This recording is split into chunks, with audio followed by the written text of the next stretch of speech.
மனுஷனுடைய ஆரோக்கியம் என்ற மகாராஜ கோபுரத்துக்கு 4 காலுகள் இருக்கிறது.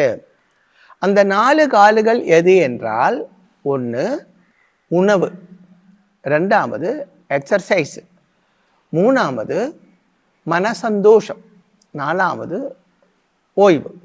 இந்த 4 விஷயங்களும் இருக்கப்பட்டவனுக்கு பரிபூர்ணமாக ஆயுசு இருக்கும், ஆரோக்கியம் இருக்கும் அப்படின்னு சரக சம்ஹிதையில் சொல்லியிருக்கிறது.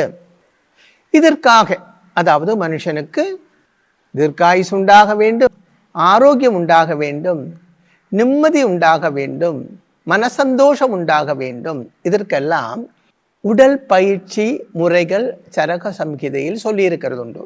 ஆக 64 உடல் பயிற்சிகள் தான் சரக சம்ஹிதையில் சொல்லியிருக்கிறது.